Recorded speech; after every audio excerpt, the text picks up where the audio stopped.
ایک حصہ ہو سکتا ہے اور بہت چھوٹا حصہ، اس لیے کہ شبہات کچھ پیدا ہوں گے تو اس کا جواب دینا ہے، تو ایک چھوٹا حصہ ہو سکتا ہے۔ کل کا کل جو ہے دین اس قسم کی تعویل اور توجیہ کا محتاج نہیں ہے۔ اصل دین جو ہے وہ اپنی شکل میں ہر زمانے میں قابل قبول ہے، سوائے بعض ان چیزوں کے جو حالات اور اس کے اعتبار سے لوگوں کے ذہن میں شبہات آتے ہیں۔ مفکرین کے منہج میں اور علماء کے منہج میں یہ بنیادی فرق آپ دیکھیں گے کہ مفکر اس کی پوری محنت، اس کی نظر میں پورا دین جو ہے ہر زمانے میں ایک نئی تفسیر چاہتا ہے۔ پورا دین ایک طرح سے ہر زمانے میں ایک نئی تفسیر چاہتا ہے، اسی لیے دیکھیں گے ہر زمانے میں، بلکہ ایک ہی زمانے میں 3 مفکر ہوں گے کہ ایک ہی مسئلے کے 3 جو ہے تفسیرات پیش کریں گے، اور ہر کوئی سمجھے گا کہ میں نے جو تفسیر کی ہے وہی جدید ذہن کو اٹریکٹ کر سکتا ہے، اس کو جو ہے براہ راست جو ہے ایڈریس کر سکتا ہے، اس کو مخاطب کر سکتا ہے، اس کو مطمئن کر سکتا ہے۔ یہ جو سوچ ہے یہ مفکرین کے اندر ہے۔ تو بنیادی ایک فرق یہ آتا ہے، دیکھیے کہ اصل کام دین جیسا کا ویسا آپ سکھائیں، یہ بہت آسان کام ہے، یہی کرنا ہے آپ کو۔ لیکن مفکر کیا کرتا ہے، کل کے کل دین کو جو ہے مطلب جدید ذہن سے ہم آہنگ کرنا، ملانا یہ سوچ کر پورے دین ہی کو بدلنے کی بات کرتا ہے۔ یہ ایک بنیادی فرق آپ کو دیکھیں۔ ایک دوسرا ایک فرق ہے جو آج میں آپ کے سامنے ذکر کرنا چاہتا ہوں، جس کی وجہ سے ہم کہتے ہیں کہ مفکرین کی کوششیں جو ہے ہمارے نزدیک جو ہے قابل قبول نہیں ہے۔ اس معنی میں قابل قبول نہیں کہ ان کی وجہ سے فائدے سے زیادہ نقصان ہو رہا ہے عملاً۔ اس کی ایک دوسری وجہ یہ بھی ہے کہ آپ کو معلوم ہے اسلام جیسا ہے ویسا آپ لوگوں کے سامنے پیش کرتے جائیں۔ اللہ تعالیٰ جس نے ہر زمانے کے لوگوں کو پیدا کیا ہے، پیدا کرنے والا ہے، وہی اللہ تعالیٰ اس شریعت کو بنانے والا یا بھیجنے والا، اتارنے والا ہے، اور اس نے جو احکام، جو مثالیں، جو شریعت جو دینی چاہیے سب دی ہے۔ تو ظاہر بات ہے جب ہر زمانے کے قیامت تک آنے والے لوگوں کے لیے شریعت ہے تو اس کے احکام بھی ہر زمانے کے لوگوں کے مزاج سے مطابقت رکھنے والے ہوں گے۔ یہ تو فطری بات ہے، یعنی ایک ایسی واضح حقیقت ہے جو ہر مسلمان جانتا ہے۔ اس لیے ہونا یہ ہے کہ کبھی کہیں شبہات پیدا ہوتے ہیں تو یہ کام جو ہے شبہات کو ختم کر کے اسلام کی حقانیت کو ثابت کرنے والا جو کام ہو سکتا ہے، جو ایک مفکر کا کام دنیا سمجھتی ہے، یہ کام کب ہوتا ہے؟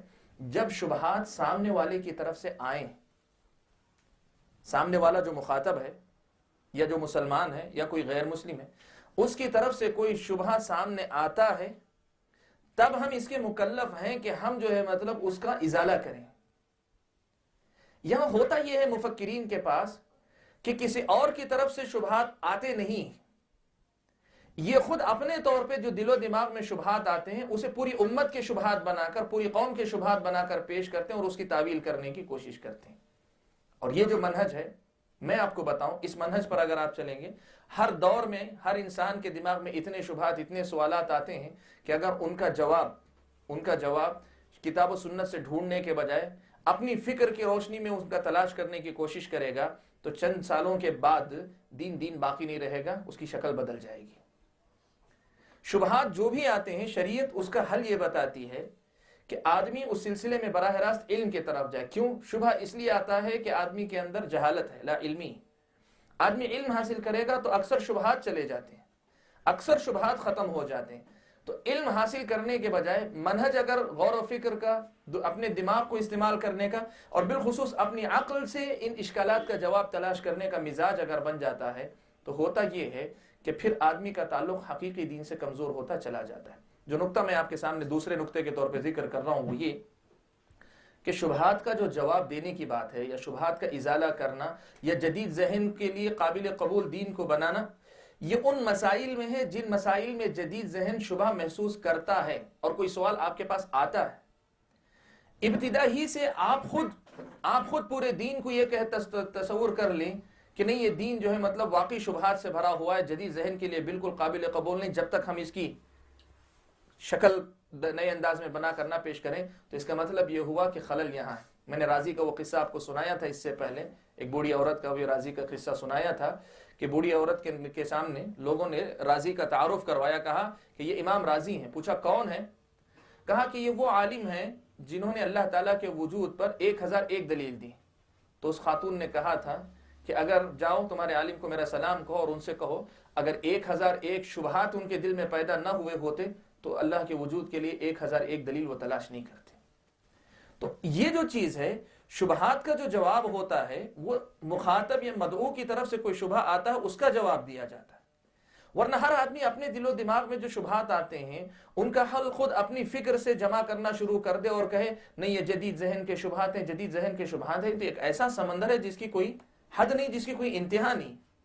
اور ان شبہات کا طریقہ یہ نہیں ہے کہ آپ اس شبہے کو ذکر کر کے اپنی طرف سے جواب دیں، طریقہ یہ ہے کہ ان شبہات کو لے کر کسی اچھے عالم، گہرے علم رکھنے والے بڑے عالم کے سامنے بیٹھ کر زانو تلمس طے کریں، پڑھیں، ان سے سیکھیں، خود بخود آپ کی بیماریاں ختم ہوتی چلی جائیں گی۔ یہ ایک بنیادی فرق ہے مفکرین کی کوششوں میں اور علماء میں کہ جدید دور کے مفکرین جو یہ کہتے ہیں جدید ذہن کو ہم ایڈریس کر رہے ہیں، جدید ذہن کو، وہ اصل میں جدید ذہن کو نہیں ہوتا، خود اپنے دل و دماغ میں جو اکثر شبہات آتے ہیں ان شبہات کو اپنے دماغ سے حل کر کے سمجھتے ہیں ہم دین کی بہت بڑی خدمت کر رہے ہیں، حالانکہ یہ خدمت کا طریقہ نہیں۔ میں آپ کے سامنے یہ بات نقل کروں، قرآن مجید میں اللہ تبارک و تعالیٰ نے یہ بات بیان فرمائی کہ ادعو الى سبیل ربک بالحکمت والموعظۃ الحسنہ وجادلہم باللتی ہی احسن۔ اللہ کے نبی صلی اللہ علیہ وسلم کو مخاطب کر کے اللہ نے کہا کہ اپنے رب کے راستے کی طرف حکمت اور اچھی نصیحت کے ذریعے بلائیے، وجادلہم باللتی ہی احسن، اور ان سے اس طریقے سے بحث و مباحثہ کیجیے جو بہتر ہے، بہتر طریقے سے ان کے ساتھ بحث و مباحثہ کیجیے۔ ابن تیمیہ رحمۃ اللہ علیہ نے اس کی تشریح میں ایک جگہ ایک بات بہت ایک لکھی ہے، کہتے ہیں کہ دعوت کے اصل جو اسلوب ہیں دو ہیں، ایک ہے حکمت، دوسرا ہے موعظہ حسنہ۔ حکمت یعنی اسلامی شریعت کے دلائل جو ہیں، جو بھی مسئلہ اس کے دلائل، ان دلائل کو پیش کر کے آدمی کو بات سمجھائی جائے، اور موعظہ حسنہ کا مطلب یہ کہ انذار اور تبشیر یعنی خوشخبری دے کر یا ڈرا کر، جنت کی ترغبت، جہنم سے ڈرا کر، یہی اصل دعوت ہے، یہی اصل کام کرنے کا ہے۔ وَجَادِلْهُمْ بِالَّتِي احسن کہتے ہیں یہ دعوت کا مستقل اسلوب نہیں ہے، یہ ضرورت پر استعمال ہونے کا ایک طریقہ ہے۔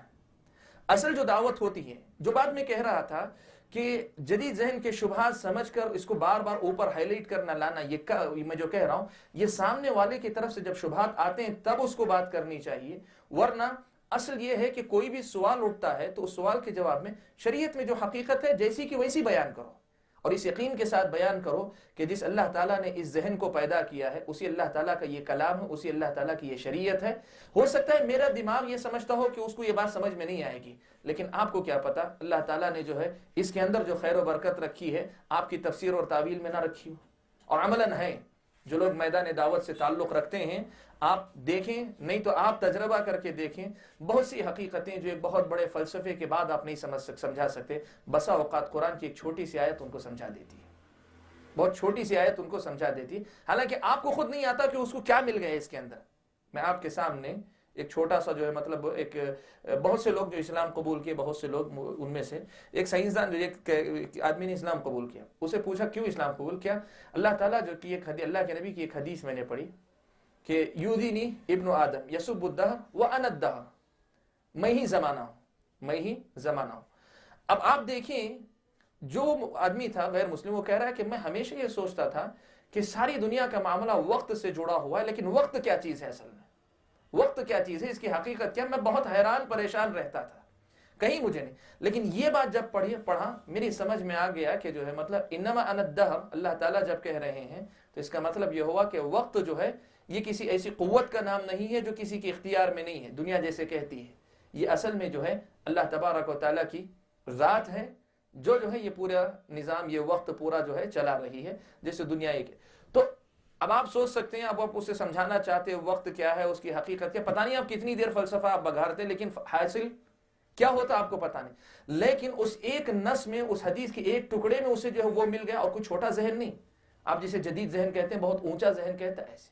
آپ جو ہے خاص طور پہ میرے اس دعوے کی دلیل کے لیے آپ جو ہے دیکھیں بڑے بڑے جو مطلب لوگ ہیں، بڑے بڑے جو کہیے سائنٹسٹ وغیرہ جنہوں نے اسلام قبول کیا ہے، ان کی زندگیاں آپ پڑھ کر دیکھیں انہوں نے کیا چیز قبول کی، اکثر دیکھیں گے قرآن کی ایک آیت، کبھی اللہ کے نبی صلی اللہ علیہ وسلم کی کوئی ایک حدیث، شریعت کا کوئی ایک حکم انہوں نے دیکھا، وہیں سے ان کو اس کی حقانیت سمجھ میں آ گئی۔ تو جو بات میں کہنا چاہ رہا ہوں وہ یہ کہ قرآن مجید میں اللہ تعالیٰ نے جو بات کہی کہ وَجَادِلْهُمْ بِالَّتِي هِيَ أَحْسَنُ، سامنے والے کی طرف سے شبہات آتے ہیں تب آپ کو اس کا جواب دینا ہے، اور جواب بھی کیسے دینا ہے؟ جو ہے وہ پہلے پیش کریں، کیا پتا کہ اسی سے مسئلہ حل ہو جائے اور ختم ہو جائے، پھر اس کے بعد اگر وہ کوئی سوال کرتا ہے تب آپ اس سے جو گفتگو کیجئے، وَجَادِلْهُمْ بِالَّتِي هِيَ أَحْسَنُ۔ تو جو دوسرا نقطہ میں نے بتایا کہ مفکرین کی کوششیں اس لیے بھی قابل قبول نہیں کہ اکثر ہوتا یہ ہے کہ وہ کسی مدعو کے شبہ آنے سے پہلے خود یہ شبہات جو ہے پیدا کر کے جوابات دینے کی کوشش کرتے ہیں، اپنے شبہات کو امت کے شبہات بنا کر پیش کرتے ہیں، اور یہ سمجھتے ہیں کہ اس کا حل قرآن کی سیدھی سادی تعلیمات دیں گے تو اس میں نہیں ہے، جو بظاہر سیدھی نظر آتی ہیں لیکن جو ہے بہت گہری۔ میں ایک مثال دیتا ہوں آپ کو، کتاب التوحید شیخ الاسلام محمد بن عبد الوہاب رحمہ اللہ کی، آپ جانتے ہیں مملکہ میں بعض اہل علم کی مجلس میں ہم نے یہ بات سنی، وہ کہتے ہیں کہ ایک ایسی کتاب ہے یہ کہ ایک عام آدمی پڑھتا ہے تو ایک عام آدمی کی سمجھ میں آ جانے والی سیدھی سادی کتاب، لیکن وہی کوئی گہرے علم والا آدمی پڑھتا ہے تو اس میں اتنی ہی زیادہ گہرے علمی نکات ہیں۔ ایک ہی کتاب وہی کہیے ایک عام ذہن کو بھی ایڈریس کر رہی ہے، وہی جو ہے ایک اچھے اونچے ذہن کے آدمی کو بھی، اونچے علم والے گہرے علم والے کو بھی ایڈریس کر رہی ہے۔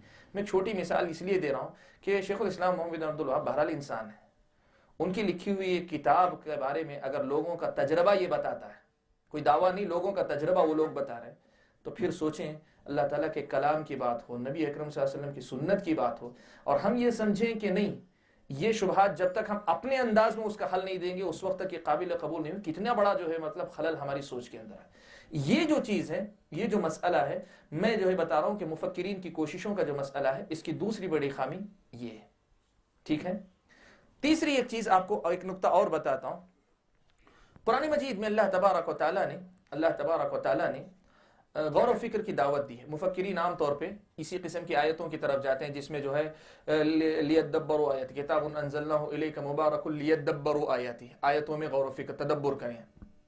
ان فی ذلک لآیات لقوم یتفکرون، اس میں نشانیاں ہیں اس قوم کے لیے جو غور و فکر کرتی۔ تدبر، تفکر، اس قسم کے جو الفاظ ہیں، ان الفاظ کو لے کر سمجھتے ہیں کہ قرآن کھلی دعوت دیتا ہے کہ جو چاہے تم غور و فکر کر سکتے ہو۔ ایسا نہیں۔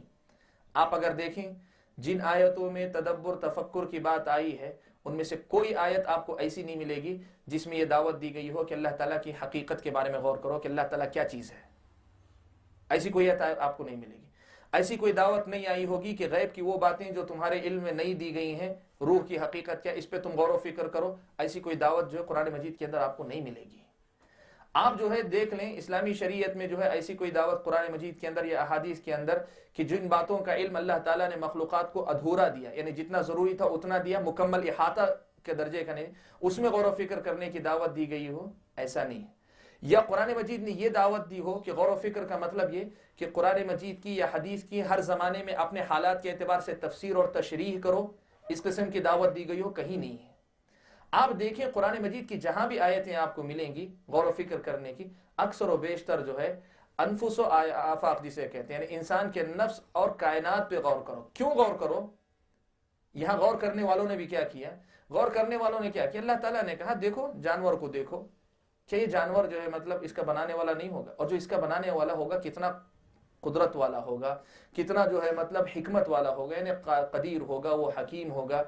یہ ساری صفات یعنی ان کو دیکھ کر اللہ تعالیٰ کی پہچان، جو صفات اللہ نے بیان کی ہیں انہی کی مثال، انہی کا مصداق، ان کا یوں کہیے کہ ان کا امپلیمنٹ ہوتے ہوئے تم دیکھو گے۔ لیکن دنیا والوں نے کیا کیا؟ غور و فکر کا مطلب پہلے سمجھا کہ غور و فکر کی عام دعوت ہے، اور دوسری چیز یہ کی کہ غور و فکر کا آغاز کیا تو ہمیشہ کیا کیا؟ ہم کون ہیں، ہمارا اور اللہ تعالیٰ کا تعلق کیا ہے، ہماری روح ہے اللہ تعالیٰ کی روح ہے، ہماری روح اللہ تعالیٰ کی روح کا حصہ ہے، ہم مرتے ہیں تو ہماری روح جا کے روح اعظم میں جا کے ضم ہو جاتی ہے، مل جاتی ہے۔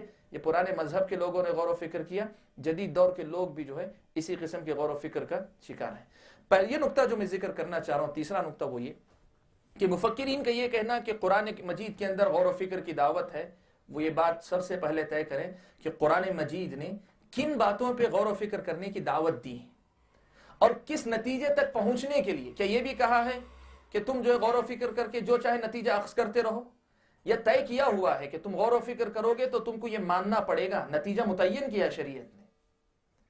مفکرین کا یہ بہت بڑا مسئلہ یہ ہے کہ وہ قرآن مجید کی عام آیتیں تو لیتے ہیں، کہتے ہیں کہ غور و فکر کی دعوت دی گئی ہے، لیکن یہ سمجھتے ہیں کہ جو ہے گویا کس چیز پہ غور کرنا ہے، کیا غور کرنا ہے، اس کی گویا دعوت متعین نہیں ہے۔ اور دوسری یہ کہ جو ہے غور و فکر جو ہے کر کے کوئی بھی نتیجہ ہم اخذ کر سکتے ہیں، ایسی کوئی دعوت قرآن مجید کے اندر آپ کو نہیں ملے گی۔ کن باتوں پہ غور و فکر کرنا ہے یہ بھی متعین ہے، اور کس نتیجے تک پہنچنے کے لیے غور کرنا ہے یہ بھی متعین ہے۔ ان دونوں میں سے کسی سے بھی ہٹیں گے تو پھر یہ غور و فکر غیر شرعی ہے، غیر شرعی غور و فکر ہوگا، غیر شرعی تدبر ہوگا، تفکر ہوگا۔ یہ ایک اور مسئلہ ہے جو مفکرین کی جو ہے بہت بڑی غلطی ہم اور آپ کو نظر آئے گی اس کے اندر۔ چوتھا مسئلہ جو آپ کے سامنے ذکر کرنا چاہتا ہوں وہ یہ، دیکھیے خود جن چیزوں میں غور و فکر کرنے کا اللہ تبارک و تعالیٰ نے جن چیزوں میں غور و فکر کرنے کی دعوت دی ہے، اس میں زمانے کے اعتبار سے جو تبدیلی آ سکتی ہے۔ کیسے؟ قرآن مجید میں اللہ تعالیٰ نے فرمایا افلا ينظرون الى الابل كيف خلقت والى السماء كيف رفعت والى الجبال كيف نصبت والى الارض كيف سطحت، کہ لوگ اونٹ کو نہیں دیکھتے کہ جو کیسا پیدا کیا گیا ہے جانور، زمین کو نہیں دیکھتے کہ کیسے بچھائی گئی ہے، آسمان کو نہیں دیکھتے کہ کیسے اس کو جو ہے کھڑا کیا گیا ہے۔ ٹھیک ہے، یہ جو اس قسم کے جو آیتیں ہیں، اس میں پرانے زمانے میں لوگ جو ہے اگر سمجھتے تھے، اگر عام آدمی کی بات کریں صحابہ وغیرہ کے بعد ایک عام آدمی، تو پرانے زمانے میں جب سائنسی تحقیقات باریکی کے ساتھ نہیں تھیں تو آدمی کیا کرتا، ان پہ غور و فکر کرتا، یقیناً اس میں اس کے لیے عبرت کا سامان تھا۔ آسمان پہ اگر غور کر لیتا تو آسمان میں جو ہے اسے کیا دکھتا، بغیر ستون کی یہ چھت کھڑی ہوئی ہے۔ اگر اتنا ہی تصور آ جائے انسان کے اندر، عبرت ہے اس میں۔ ہاں اب علم ترقی کیا، تحقیقات دنیا کی ترقی کی، تو وہ حقیقت باقی رہتی ہے، جو پہلے والے لوگ سمجھتے تھے وہ حقیقت باقی رہتی ہے۔ اس کے ساتھ کیا ہوتا ہے، اور گہرائیاں آتی ہیں جن کی وجہ سے آدمی کو نہ نتیجے میں تبدیلی آتی ہے، نہ جو ہے پرانی جو سوچ تھی وہ غلط قرار پاتی ہے، بلکہ پرانی چیزوں میں مزید گہرا علم آدمی کو اس قسم کا ملتا جاتا ہے، باریکیاں اسے اور زیادہ ملتی جاتی ہیں۔ اس کی شریعت میں گنجائش ہے، شریعت اس سے منع نہیں کرتی، لیکن مشکل یہ ہے کہ جدید دور کے مفکرین کا جو غور و فکر تدبر ہے، اکثر دیکھیں اس انداز کا نہیں ہوتا۔ وہ ہر مسئلے میں سابقہ جو سوچ ہے، جو سمجھ ہے، جو فہم ہے نصوص کا، اس کو غلط ثابت کر کے نئی سوچ لاتے ہیں اور کہتے ہیں قرآن مجید میں غور و فکر کی دعوت ہے۔ جن چیزوں میں غور و فکر کرنے کی بھی دعوت ہے، اس میں یقیناً جو ہے گنجائش نکلتی ہے۔ جیسے کسی چیز کی حقیقت، آپ کسی چیز کے بارے میں مجمل معلومات رکھتے ہوں، بیسک نالج ہو آپ کو، تو جو چیز ہوتی، جو کیفیت ہوتی، اس کے مقابلے میں ان ڈیٹیل اگر مفصل معلومات اگر آپ کو ملتی ہیں تو اس کی معرفت زیادہ حاصل ہوتی ہے آپ کو۔ اس حیثیت سے کائنات میں جو ہے اگر آپ ایک جانور پہ غور کرتے تو آپ اونٹ کو دیکھتے کہ یہ کیسا جانور ہے جس کی کوئی ہڈی سیدھی نظر نہیں آتی، شاید اتنا ہی سمجھ میں آتا۔ لیکن آج اگر کوئی آدمی جو ہے اونٹ کی خصوصیتوں پہ غور کرے تو کتنی اس کے لیے عبرت کے سامان ملیں گے۔ اب ایک حدیث ہے، اللہ تعالیٰ نے حدیث میں آیت ہے اللہ تعالیٰ کہ ان اللہ لا یستحی ان یضرب مثلا ما بعوضہ، اللہ تعالیٰ جو ہے مچھر کی بھی مثال بیان کرنے میں شرم نہیں محسوس کرتے ہیں۔ یہ اللہ تعالیٰ نے کہا۔ لوگوں کے لیے کیا تھا، مچھر ایک معمولی سا جانور ہے، یہ سیدھا سادہ مفہوم بہت سے لوگ سمجھتے تھے اور سمجھتے تھے صحیح، لیکن آج تحقیق کرنے والوں نے جو ہے مچھر کے بارے میں جو چیزیں لکھی ہیں، مجھے نہیں پتا آپ لوگوں میں سے کسی نے دیکھا ہے کہ نہیں دیکھا ہے، کبھی جو ہے نیٹ پہ جا کے آپ دیکھ لیں کہ مچھر کے بارے میں جو ریسرچ آج ہے، لوگ سمجھتے ہیں، لوگ اس کو پڑھ کے کہتے ہیں کہ اتنی جو ہے مطلب اس کے اندر باریکیاں ہیں، اس کی آنکھوں سے لے کر اس کے جو ہے مطلب پر ہیں، اس کی ساری چیزیں اتنی باریک ہے، اتنی خصوصیات ایک مچھر کے ذکر کی ہیں کہ وہ مثال جو ہے مچھر کی مثال مچھر کی نہیں لگتی، بہت بڑی مثال لگتی ہے آج۔ تو اس قسم کے امکانات ضرور موجود ہیں، لیکن اس کی وجہ سے شریعت کا کوئی مسئلہ بدلتا نہیں، کوئی حقیقت بدلتی نہیں۔ جو نقطہ میں بتانا چاہ رہا ہوں اس کو آپ سمجھیں کہ شریعت کی کوئی حقیقت نہیں بدل جاتی، نہ تو جو ہے مطلب معنی بدلتا ہے، اور نہ ہی سابقہ جو معنی تھا وہ غلط قرار پاتا ہے، نتیجہ بھی نہیں بدلتا، جو معنی لوگ سمجھتے تھے وہ معنی باقی رہتا ہے۔ مفکرین کی مصیبت یہ ہے، مسئلہ یہ ہے کہ ہر دور میں نئی تفسیر، نئی تشریح کے نام پر اکثر وہ کیا کرتے ہیں، کچھ نیا ثابت کریں نہ کریں، سب سے پہلے سابقہ لوگوں کی جو سمجھ تھی اس کی نفی کرتے ہیں۔ میں آپ کے سامنے جو ہے نقل کروں گا انشاءاللہ ہمارے اگلے دروس میں، خاص طور پہ اس دور کے ایک مفکر کے بارے میں ہم ذرا میرے خیال میں 2 یا 3 درس جو ہے مستقل تفصیل سے لیں گے، جس میں ان کا جائزہ لوں گا۔ وہ جو ہے آپ کے سامنے بتاؤں، ہر چیز کو کہتے ہیں یہ مثال ہے، مثال ہے، مثال ہے۔ کہتے ہیں دجال، کہتے ہیں وہ ایک مثال ہے، بس وہ کوئی حقیقت نہیں دجال کی۔ اب مفکر صاحب کی یہ جو سوچ آئی ہے کہ نہیں وہ ایک مثال تھی، تو اس کا مطلب کیا ہوا، آج تک جو لوگ سب سمجھ رہے تھے کہ دجال کی واقعی حقیقت ہے، اس کی نفی، اس کا انکار۔ تو مفکرین کا مسئلہ یہ ہے کہ سابقہ جو سمجھ ہوتی اس کو جو ہے سب سے پہلے اس کی نفی کرتے ہیں، تو یہ ان کی جو ہے بہت بڑی ایک اور کمزوری ہے۔ تو آج کے جو درس میں جو نکات میں آپ کے سامنے لا رہا ہوں اس میں سے کچھ اب تک جو ہے تقریباً سمجھیے 4 نکات آپ کے سامنے میں نے ذکر کیے ہیں. 5واں نقطہ جو ذکر کرنے جا رہا ہوں وہ یہ کہ شریعت اسلامیہ نے غور و فکر کی جہاں دعوت دی ہے وہیں یہ مسئلہ بھی بیان کیا ہے کہ کس مسئلے میں آدمی کو غور و فکر کرنے سے بچنا چاہیے. ہر چیز غور و فکر کی نہیں ہے شریعت اسلامیہ میں. شریعت اسلامیہ میں غور و فکر کی نہیں. کچھ چیزیں ایسی ہیں جہاں پہنچ کر آدمی کو رک جانا چاہیے. آدمی کو رک جانا چاہیے. اور مفکرین اس قسم کی کسی رکاوٹ کو نہیں مانتے. کیوں نہیں مانتے؟ اس لیے کہ جیسے میں اس سے پہلے بتا چکا ہوں کہ مفکرین کی جو اصل ہے وہ جانے یا انجانے لوٹ کر جا کے ملتی ہے فلسفہ کی اس سوچ سے کہ اصل جو نبوت ہے وہ بھی انسانی عقل کے کمال کا نام ہے. تو انسانی عقل ہی سپیریئر ہے، یعنی سب سے زیادہ اوپری درجہ ہے. تو وہ کبھی شکست مان کر کھڑی ہو جائے ایسا ہو ہی نہیں سکتا. اس لیے کوشش ہونی چاہیے. یہی مسئلہ یہاں بھی ہے. میں آپ کے سامنے یہ بات نقل کروں. حضرت امام مالک رحمۃ اللہ علیہ کے سامنے مثال کہ شریعت میں بعض ابواب ہیں جہاں پہنچ کے آپ کو رکنا پڑتا ہے. حضرت عمر ابن عبدالعزیز رحمۃ اللہ حضرت امام مالک رحمۃ اللہ علیہ کے پاس کوئی آدمی آیا. یہ واقعہ امام مالک کی طرف بھی منسوب ہے یعنی امام مالک کے ساتھ بھی پیش آیا. ان کے شیخ ربیعۃ الرائے ہیں، ان کے ساتھ بھی 1 سے زائد علماء کے تعلق سے یہ بات نقل کی گئی. ایک آدمی آیا، کہا الرحمن علی العرش استوى کیف استوى. اللہ تعالیٰ فرماتے ہیں کہ رحمان عرش پر مستوی ہوا. کیسے مستوی؟ امام مالک رحمۃ اللہ علیہ نے تھوڑی دیر تک سر جھکایا. اس کے بعد سر اٹھا کر کہا الاستواء معلوم. کیا استوا کا معنی تو سب کو معلوم ہے، استوا معلوم ہے. والکیف مجہول، لیکن اس کی کیفیت جو ہے ہمیں نہیں بتائی گئی. یا غیر معلوم، ایک دوسری روایت میں والکیف غیر معلوم، کیفیت جو ہے معلوم نہیں بتائی گئی. والایمان بہ واجب، لیکن علم نہ ہونے کے باوجود اس کو ماننا، کیفیت کا علم نہ ہونے کے باوجود یہ ماننا کہ استوا ہے اور اس کی کوئی کیفیت ہے، ایمان لانا اس پر واجب ہے. والسؤال عنہ بدعہ، اس کے بارے میں، اس کیفیت کے بارے میں سوال کرنا یہ بدعت ہے. اور اس کے بعد امام مالک رحمۃ اللہ علیہ نے کہا وما اراک الا مبتدعا، میں تو تم کو بدعتی ہی سمجھتا ہوں. اور اس کے بعد لوگوں کو حکم دیا کہ میری مجلس سے اس کو نکال دو. جو مسئلہ میں بتانا چاہ رہا ہوں وہ یہ کہ مفکرین کا ایک بہت بڑا مسئلہ یہ ہے کہ جو حدود متعین ہے اس قسم کی کسی حد بندی کے وہ قائل نہیں. وہ اپنی عقل کو آزاد چھوڑتے تو سمجھتے ہیں کہ جب جو موضوع ملا ہر موضوع ان کی عقل کے دائرے کا ہے، ان کے عقل کے دائرے سے، ان کے اختیار سے باہر نہیں ہے. اور وہ سمجھتے ہیں اس طرح کر کے وہ بہت بڑا کارنامہ انجام دے رہے ہیں. سابقہ لوگ اگر نہیں کرتے تو اس لیے کہ وہ ان کی عقلیں محدود تھیں، ہم کرتے ہیں تو اس لیے کہ ہماری عقل بہت اونچی ہے. عمر ابن عبدالعزیز رحمۃ اللہ علیہ کی نصیحت جو اس سے پہلے کتاب السنہ کا جو درس ہمارا ہوتا تھا اس میں نے آپ کے سامنے نقل کی، سنن ابی داؤد میں. عمر ابن عبدالعزیز رحمۃ اللہ علیہ سے کسی نے نصیحت طلب کی تو حضرت عمر ابن عبدالعزیز نے ایک لمبی نصیحت لکھ کر بھیجی. اس میں یہ الفاظ بھی تھے. عمر ابن عبدالعزیز رحمۃ اللہ علیہ نے کہا فرض لنفسک ما رضی بہ القوم، کہا تم اپنے لیے جو ہے اپنے آپ کو اس پر راضی کر لو جس پر صحابہ اپنے آپ کو راضی کر چکے تھے. کیوں؟ فہم عن علم وقفوا، فہم علی علم وقفوا، علم رکھتے ہوئے جو ہے وہ لوگ رکے تھے، جہاں وہ رکے تھے علم رکھتے ہوئے رکے تھے، عاجزی کی وجہ سے نہیں. وببصر نافذ کفوا، گہری نظر سے انہوں نے دیکھ لیا کہ یہ وہ مسائل ہیں جہاں داخل ہونے میں عافیت نہیں، اسی لیے کفوا، وببصر نافذ کفوا، گہری نظر رہنے کی وجہ سے انہوں نے جو ہے اس پہ رکنا گوارا کیا. فإنهم وهم على كشف الامور كانوا اقوى وبفضل ما كانوا فيه اولى. کہا حالانکہ اگر وہ ان سب باریکیوں کو تلاش کرنا چاہتے تو تم سے زیادہ جو ہے طاقت رکھتے تھے، اور جو فضیلت ان کو حاصل تھی نبی کی شاگردی کی، اللہ کے نبی صلی اللہ علیہ وسلم سے براہ راست قرآن سننے سمجھنے کی، ان سب کی وجہ سے قوت بھی زیادہ تھی اور اس کے مستحق بھی تھے. لیکن وہ وہیں رک گئے تو تم بھی اپنے آپ کو روک لو. مفکرین کا ایک مسئلہ یہ بھی ہے کہ وہ اس قسم کی کسی حد بندی کو مانتے نہیں ہیں، اور جس کی وجہ سے اکثر ہوتا یہ ہے کہ شریعت کے بہت سے مسائل میں اونچ نیچ کرتے ہیں.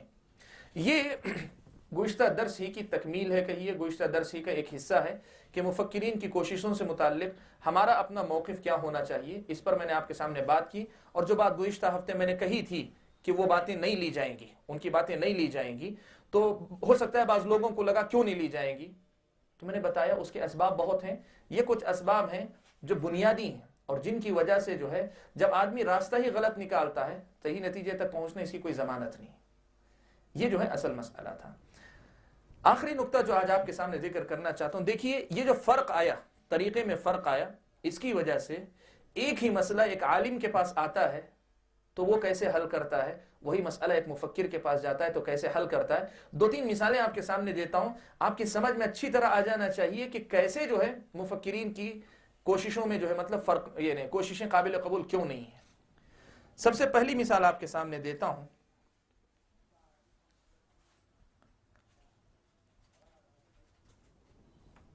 صحیح بخاری و مسلم کی روایت ہے، حضرت عبداللہ ابن عمر رضی اللہ تعالیٰ عنہما روایت کرتے ہیں کہ نبی اکرم صلی اللہ علیہ وسلم نے فرمایا کہ اذا اشتد الحر، جب گرمی سخت پڑنے لگے، فابردوا عن الصلاة، تو نماز کو جو ٹھنڈے وقت میں پڑھو۔ کیوں؟ فإن شدة الحر من فیح جہنم، اس لیے کہ گرمی کی جو شدت ہے وہ جہنم کے لپکے کی وجہ سے، یا جہنم کی جو ہے گرمی کی وجہ سے، جہنم کی گرمی کی وجہ سے۔ اب ایک حدیث ہے، مفہوم تو واضح ہے، جہنم کی گرمی کا اثر جو ہے یہ ہوتا ہے، سیدھا سا مفہوم ہم سمجھتے ہیں۔